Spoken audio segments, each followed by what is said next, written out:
Oi, pessoal! Eu fiz esse vídeo para mostrar para vocês o material básico da feltragem seca com agulha. Então, o que a gente precisa? Da fibra natural, de uma base macia e da agulha especial para feltragem, tá? A fibra que a gente mais usa aqui no Brasil, a mais comum aqui, é a lã de ovelha, tá? As que a gente encontra mais fácil no mercado são a lã corriedale e a lã merino. A diferença entre elas é a espessura do fio e o comprimento do fio. A lã corriedale ela é um pouco mais grossa e áspera.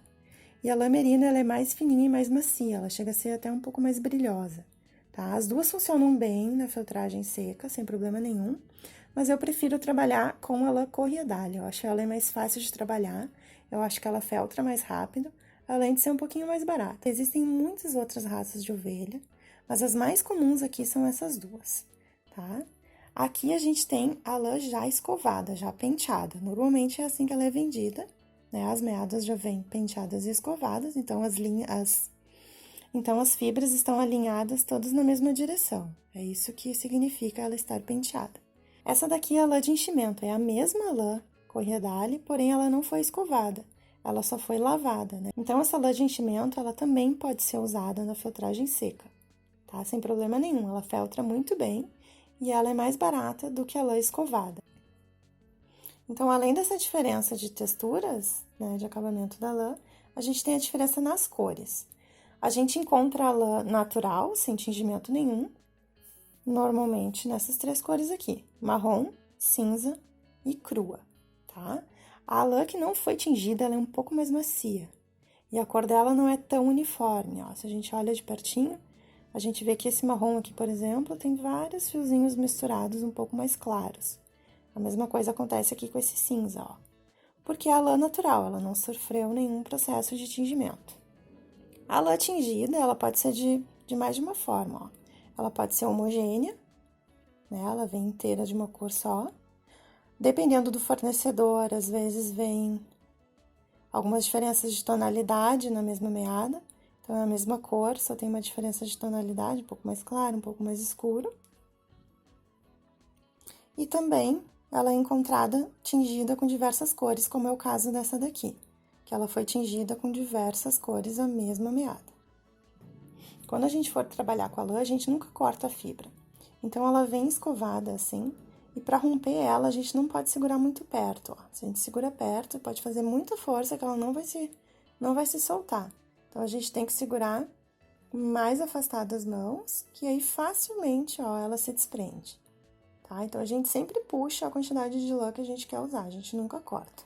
Sobre os tipos de agulha, existem diversos modelos, mas o mais comum, o mais conhecido, é a agulha triangular de feltragem, que é essa daqui, é a mais fácil de encontrar. E para quem tá começando, ela é totalmente suficiente, tá? Eu tenho aqui uma média e uma pequena, sugiro que para quem tá iniciando que compre esses dois tamanhos. Então, ela é assim, ó, ela tem o formato da ponta dela é triangular, e nessa ponta é onde estão as escamas que vão fazer o trabalho de empurrar as fibras para dentro da peça, para que elas se entrelacem, e esse é o processo de feltragem.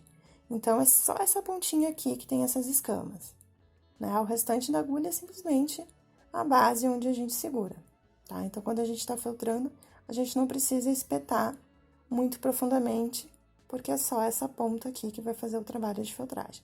É uma agulha extremamente afiada, se pega no dedo dói bastante, e ela é muito delicada, tá? Pra quem tá começando é bem comum acabar quebrando ela até se acostumar a manusear, tá? Existem também algumas ferramentas que podem agilizar um pouco o trabalho, tá? Pra quem tá começando não é essencial, mas pra quem já tiver um pouco mais avançado, pode facilitar um pouco o trabalho. Essa aqui é uma caneta onde a gente pode encaixar até 3 agulhas, né? A gente abre aqui e coloca por dentro as 3 agulhas. Eu uso com 3 agulhas finas e dá uma agilizada no trabalho, porque são 3 agulhas fazendo o trabalho de uma única vez. Eu gosto de usar essas 3 agulhas no final, para dar um acabamento mais uniforme e não ficar tanto o aspecto dos furinhos. Então, eu uso uma agulha bem fininha. A mesma coisa essa daqui, só que essa daqui comporta até 7 agulhas.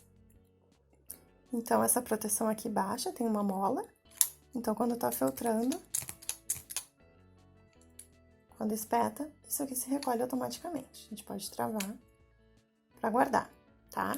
Essa aqui é mais utilizada para feltragem mais plana, ou para fazer quadros, ou para fazer superfícies retas, ou até para aplicar a lã sobre algum outro tipo de tecido ou sobre outro trabalho, ela funciona bem. As bases, basta ser uma base macia, tá? Qualquer coisa macia funciona. Então, pode ser esponja, pode ser escova virada com as cerdas para cima. Até uma almofada resolve, né? Primeiro, dá uma testadinha em cima do material para ver se a peça não vai ficar grudada, né? Mas, basicamente, qualquer tipo de esponja funciona muito bem. Algumas pessoas também utilizam grãos dentro de um saco de juta como base de feltragem. Também serve, né? Desde que quando a gente espete a agulha, ela consiga penetrar sem se danificar, é o suficiente para iniciar o trabalho de feltragem. É isso, pessoal. Espero que tenham gostado do vídeo. Se gostou, deixa o like, se inscreve no canal para acompanhar novos tutoriais. Beijinho, até a próxima!